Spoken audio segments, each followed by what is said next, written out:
नमस्कार, मिशन ज्ञान से मैं आशुतोष राजस्थान सरकार और वेदांता के CSR इनिशिएटिव ई कक्षा में आपका स्वागत करता हूं। आज की क्लास में हम बात करने वाले हैं यहाँ पे ठोसों के विद्युतीय गुण के बारे में कि ठोसों में कौन कौन से प्रकार के विद्युतीय गुण होते हैं, कौन से ऐसे ठोस हैं जो कि चालकता प्रदर्शित करते हैं, कौन से ऐसे ठोस हैं जो अचालकता या फिर जो अर्धचालक होते हैं। अच्छा जी, यदि हम बात करते हैं तो जैसा कि आपको पता चली गया है कि ठोसों के विद्युत गुण के आधार पे हम यहाँ पे ठोसों को 3 प्रकार से बांटते हैं। ठीक है जी, 3 प्रकार से वर्गीकृत किया गया है। पहला जो है वो है चालक, और दूसरा जो है वो है अचालक, और तीसरा होता है अर्धचालक। यदि बात करते हैं हम सबसे पहले चालक की, उसे बोला जाता है कंडक्टर। क्या बोला जाएगा भाई इसे? कंडक्टर इसे बोला जाता है, यानी कि जिसके अंदर से विद्युत धारा का प्रवाह बड़ी आसानी से हो सके, वही क्या कहलाएगा? चालक कहलाएगा। अब जैसा कि आपको पता है कि सर चालक यदि इसे बोल रहे हैं तो इसको मापने के लिए, इसको जिसमें मापा जाएगा, ठीक है जी, उसे चालकता बोलेंगे। ठीक है जी, कि यार इसमें ज़्यादा चालन हो रहा है या फिर इसमें, तो वो कौन सा पैरामीटर होगा, यानी कि वो पैरामीटर यानी कि वो मापन या फिर वो पैमाना कौन सा होगा जिस पे इसके चालन को मापा जाएगा, तो उसे बोला जाता है चालकता। क्या बोला जाएगा भाई मेरे? चालकता बोला जाएगा। और उस चालकता की परास की यदि हम बात करते हैं, उसकी रेंज की यदि हम बात करते हैं, तो वो रेंज रहेगी 10⁴ से लेके 10⁻⁴ ओम इनवर्स मीटर इनवर्स। ध्यान दीजिएगा बातों पे। चालकता की जो इकाई है, चालकता की जो यूनिट है, वो क्या रहेगी? तो आपको ध्यान रखना है ओम इनवर्स मीटर इनवर्स। ठीक है जी, ये होती है चालकता की यूनिट। और जो यहाँ पे परास लिखी गई है 10⁻⁴ से लेके 10⁻⁷ ओम इनवर्स मीटर इनवर्स, ये किसके लिए है? ये है चालक ठोसों के लिए। यानी कि चालक ठोसों में चालकता का जो परास होगा वो कितना होगा? 10⁻⁴ से लेकर 10⁻⁷ ओम इनवर्स मीटर इनवर्स के बीच में होगा। ठीक है जी, आगे बढ़े। चलो जी, यदि बात की जाए तो धातु चालक में चालकता की कोटि जो होती है वो कितनी होती है? तो आप देखेंगे 10⁻⁷ ओम इनवर्स मीटर इनवर्स। इसको स्मॉल कर लीजिएगा। ठीक है, यानी कि जो धातु चालक होते हैं उसमें ही क्या होता है? सबसे ज़्यादा चालकता होती है। यानी कि उसकी जो रेंज नहीं होगी, उसका सिर्फ एक कोटि रहेगी। वो कितनी रहेगी भाई मेरे? 10⁻⁷। यानी कि हम देख सकते हैं यहाँ पे कि यार जब 10⁻⁴ से 10⁻⁷ तक की यदि इसकी रेंज है तो सबसे ज़्यादा क्या हो गया? तो आपको पता होना चाहिए सर, सबसे ज़्यादा यहाँ पे क्या हो गया भाई मेरे? 10⁻⁷ हो गया। अब जब 10⁻⁷ यहाँ पे सबसे ज़्यादा हो गया है तो वो जो वहाँ पे चालकता रहेगी वो किसकी रहेगी? वो रहेगी भाई मेरे धातु चालक की। यानी कि धातु चालक की यदि चालकता की कोटि की बात करें तो वो कितनी रहने वाली है? 10⁻⁷ ओम इनवर्स मीटर इनवर्स। इन सब चीज़ों को आप बिल्कुल पॉइंट टू पॉइंट नोट करते हुए लिखिएगा। ठीक है जी, तो आपको यहाँ पे चीज़ें थोड़ी बेहतर समझ में आएंगी। बढ़ते हैं अब थोड़ा सा और आगे लिखा हुआ है अर्थात ये उत्तम चालक होते हैं। बिल्कुल सही बात है, क्योंकि 10⁻⁷ सबसे हाईएस्ट इसकी चालकता है, तो यही उत्तम चालक होने वाला है। अब यदि बात की जाए तो चालक भी यहाँ पे 2 प्रकार के हो जाते हैं। चालक भी 2 प्रकार के होंगे। पहला रहेगा धात्विक चालक और दूसरा होता है वैद्युत अपघटनी चालक। अब धात्विक चालक क्या है, वैद्युत अपघटनी चालक क्या है, इन दोनों बातों को आप कैसे समझेंगे? ध्यान दीजिएगा। यानी कि हम बात करते हैं धात्विक चालकों की, तो धात्विक चालकों में जो विद्युत धारा का प्रवाह होता है, धात्विक चालकों में जो विद्युत धारा का प्रवाह होता है वो किसके कारण से होता है? तो आप बोलेंगे सर इलेक्ट्रॉनों के कारण। इसको सही से लिख लेंगे, इलेक्ट्रॉन्स के प्रवाह के कारण होता है। क्योंकि आपको पता है कि विद्युत धारा का सिर्फ और सिर्फ एकमात्र एक रीज़न है कि विद्युत धारा क्यों प्रवाहित होती है, या तो मुक्त इलेक्ट्रॉन प्रवाहित हो रहे हों या फिर मुक्त आयन प्रवाहित हो रहे हों। शब्दों पे ध्यान दीजिएगा, क्या बोल रहा हूं मैं? या तो फ्री इलेक्ट्रॉन्स हों या फिर फ्री आयन हो। ये 2 कारण होते हैं जिनकी वजह से क्या होता है भाई मेरे? धारा का प्रवाह होता है। अब यदि मैं बात करता हूं यहाँ पे कि सर धात्विक चालकों में इन दोनों में से कौन सा कारण रहेगा जो कि धात्विक चालकों में विद्युत धारा का प्रवाह करेगा, तो उसका आंसर ये होगा कि यहाँ पे फ्री इलेक्ट्रॉन्स जो होंगे वो क्या होंगे, यहाँ पे विद्युत धारा के चालन का कारण बनेंगे। क्योंकि यहाँ पे यदि हम बात करते हैं धात्विक चालकों में तो यहाँ पे तो आयंस की बात कही नहीं जाएगी, ठीक है जी। यहाँ पे सिर्फ और सिर्फ इलेक्ट्रॉन्स की हम बात करेंगे। तो ध्यान रखिएगा कि धात्विक चालकों में 1 नंबर का क्वेश्चन यहाँ से बन सकता है कि धात्विक चालकों में विद्युत धारा का कारण क्या होता है। तो आपका आंसर वहाँ पे होना चाहिए इलेक्ट्रॉनों का प्रवाह।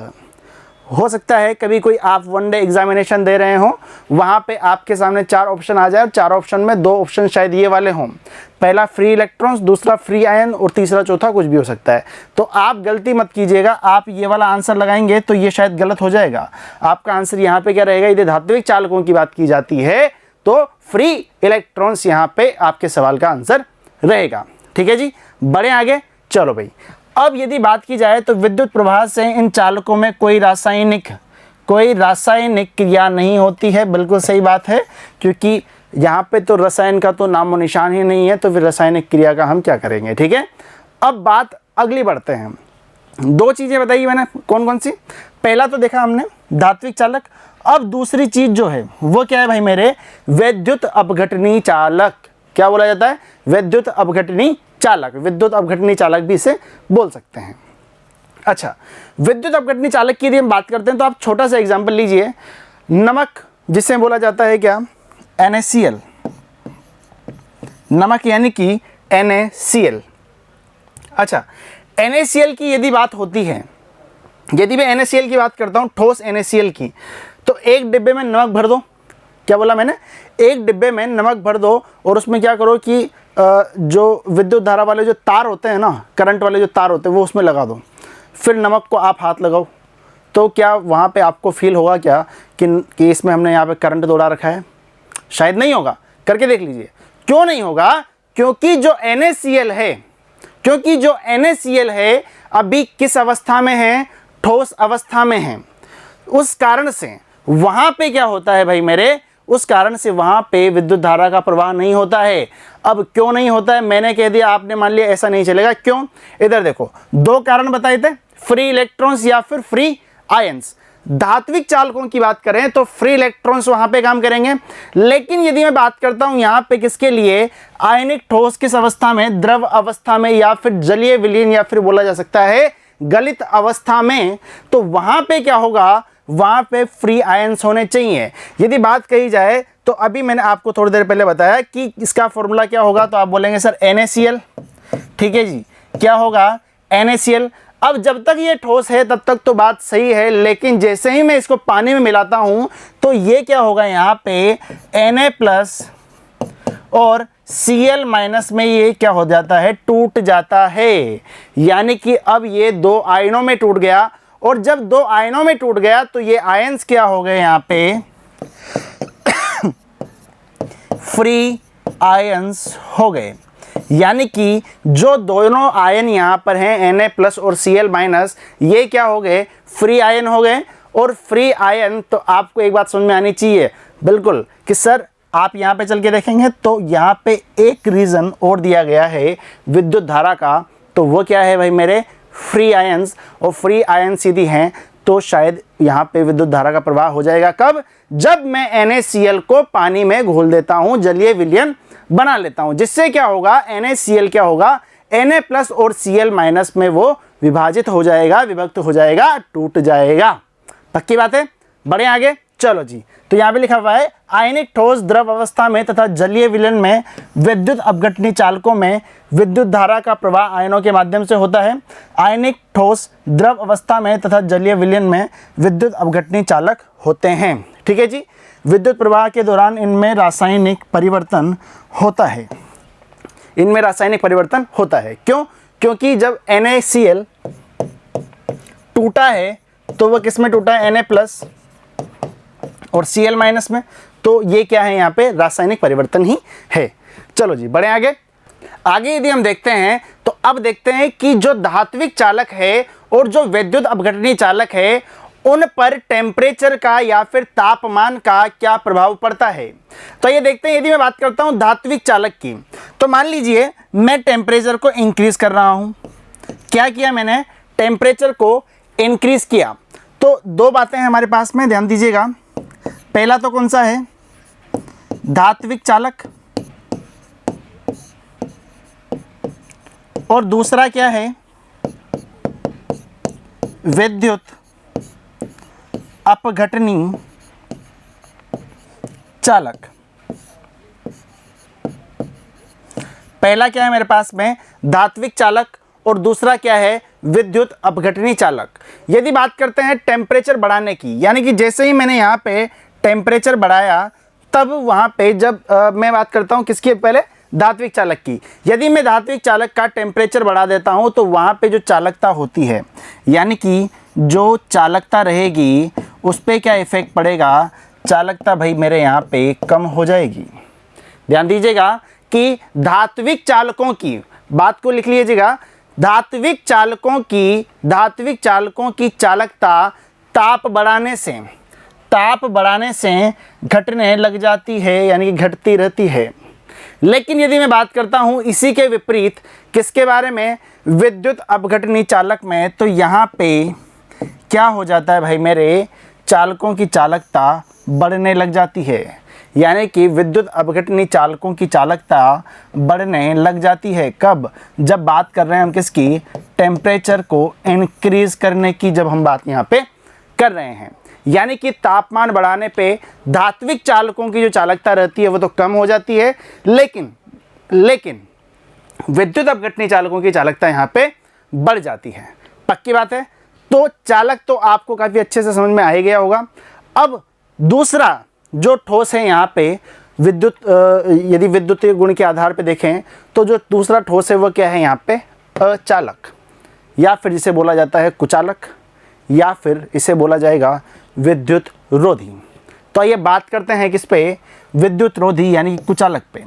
अच्छा जी, शब्द से आपको पता चल रहा होगा कि सिर्फ कुचालक है, ठीक है, यानी कि विद्युत धारा का चालन नहीं होगा। तो इसकी जो रेंज है वो भी यहाँ पे क्या आनी चाहिए, चालकता की कम आनी चाहिए। ठीक है जी, तो ध्यान दीजिएगा, इन ठोसों में विद्युत धारा का प्रवाह बहुत ही कम होता है, ठीक है, या फिर बोल सकते हैं नहीं होता है, बहुत नगण्य होता है, ठीक है, उसे मान सकते हैं। और इसकी यदि हम चालकता की परास की यदि बात करें तो ये नेगेटिव में रहेगी, और ये कितनी रहेगी, 10⁻⁻20 से लेकर के 10⁻−10 ओम इनवर्स मीटर इनवर्स इसकी यहाँ पे चालकता की परास होगी। ठीक है, जब यहाँ पे चालकता की परास पॉजिटिव में चल रही थी, यानी धनात्मक जब थी, तब तो क्या हो रहा था, चालन हो रहा था। लेकिन यहाँ पे एक कुचालक है, विद्युत रोधी है, ठीक है, तो यहाँ पे क्या होगा, जो चालकता की परास होगी वो किस में आएगी, यहाँ पे नेगेटिव पावर में आएगी, यानी कि घात क्या रहेगी, नेगेटिव रहेगी। इसका मतलब क्या हो गया यहाँ पे भाई मेरे, 10⁻⁻20 से लेके 10⁻−10। पक्की बात है, बड़े आगे चलो जी। यदि हम इसके बात करते हैं यहाँ पे एग्जाम्पल की, गंधक, फॉस्फोरस, लकड़ी और ये क्या लिखा हुआ है, प्लास्टिक। ठीक है, दोनों सही कर लेना, लकड़ी, प्लास्टिक, रबड़, ये सब इसके एग्जाम्पल हैं। ठीक है, बाल्टी ले लो प्लास्टिक की, वो भी क्या है यहाँ पे, कुचालक है। अब अगली हम बात करते हैं, बहुत ही छोटा है ये तो, है ना, अगली हम बात करते हैं किसकी, अर्धचालक की। आगे जो हम पढ़ने वाले हैं, ठीक है, आगे जो हम पढ़ने वाले हैं अर्धचालकों के बारे में बहुत ही विस्तार से हम पढ़ेंगे। ठीक है, आज सिर्फ संकेत दे रहा हूं क्योंकि अभी हम सिर्फ टाइप्स देख रहे हैं यहाँ पे, अभी हमने इनकी क्रिया विधियों की बात अभी नहीं की है। ठीक है, अगली क्लास में हम क्रिया विधि भी जानेंगे कि तीनों में यहाँ पे चालन की क्रिया विधि कैसे होती है। ठीक है, अभी देखो, अर्धचालक जिसे बोला जाता है सेमीकंडक्टर, क्या बोला जाता है, सेमीकंडक्टर इन्हें बोला जाता है। अच्छा, यानी कि यदि हम बात करते हैं तो आपको वैसे ही पता चल रहा होगा, अर्धचालक यानी कि जो आधे चालक होते हैं। अब आधे चालक तो कैसे होंगे, आधे चालक से मतलब ये है कि ऐसे ठोस जो कभी कभी कुछ कंडीशन में, जो कभी कभी चालक की भांति व्यवहार करते हैं। और वो कभी कभी वाली कंडीशन कब होगी, दो प्रकार से हो सकती है, ध्यान दीजिएगा, दो प्रकार से हो सकती है। कब, एक तो तापमान बढ़ाने पे, क्या लिखा मैंने, एक तो तापमान बढ़ाने पे, और एक अशुद्धि मिलाने पे, अशुद्धि मिलाने पे। यानी कि जब बात करते हैं यहाँ पे अर्धचालकों की, तो अर्धचालक क्या होंगे? मान लीजिए कोई सा भी अचालक है, ठीक है, यदि मुझे उसे उसमें यदि चालन कराना है तो मैं क्या करूँगा, उसका टेम्परेचर बढ़ा दो, ठीक है, और या फिर उसमें अशुद्धि मिला दो, तो वो क्या बन जाएगा, वहाँ पे चालक की भांति व्यवहार करने लग जाएगा। इसलिए उन्हें बोला जाता है क्या, अर्धचालक। यानी कभी कभी तो करेंगे, कभी कभी ये नहीं करेंगे, यानी कि टेम्परेचर नहीं बढ़ा रहे हैं, अशुद्धि नहीं मिला रहे हैं, तो वो वहाँ पे क्या होंगे भाई मेरे, चालक की भांति व्यवहार नहीं करेंगे। ठीक है, बढ़े आगे। चलो जी, यदि बात की जाए तो इन ठोसों की चालकता की हम बात करें तो ये किसके बीच बीच में होगी, तो आप बोलेंगे चालक और कुचालकों के बीच में होती है। चालकता की परास देख लीजिए, कितना लिखा हुआ है यहाँ पे, 10 की घात -6। ठीक है, जो लोअर यहाँ पे परास है, लोअर जो कोटि है वो तो कितनी है, 10 की घात -6, और जो हायर है वो कितनी है, 10 की घात 4।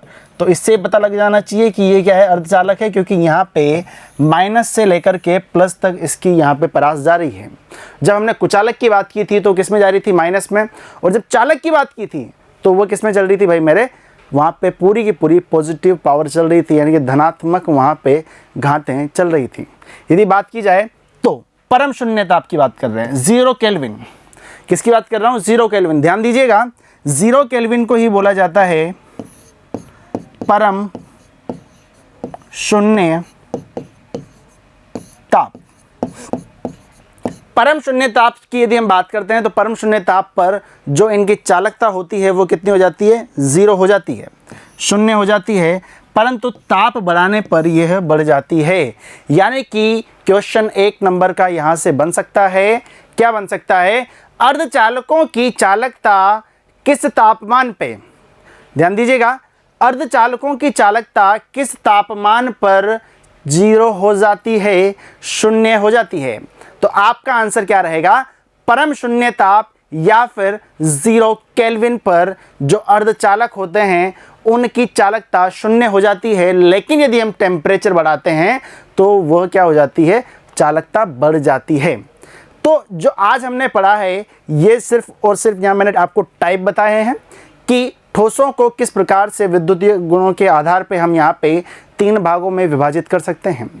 अगली हम बात करेंगे, अगली क्लास में हम जब जानेंगे तो वहाँ बात करेंगे जितने भी यहाँ पे हमने टाइप पढ़े हैं इनमें यहाँ पे चालकता या फिर क्रियाविधि जो होती है चालकता की वो किस प्रकार से होती है, यानी कि इनमें चालन किस प्रकार से होगा। ठीक है जी, तो जुड़े रहिए मिशन ज्ञान के साथ में, मिलते हैं अगली वीडियो में। धन्यवाद।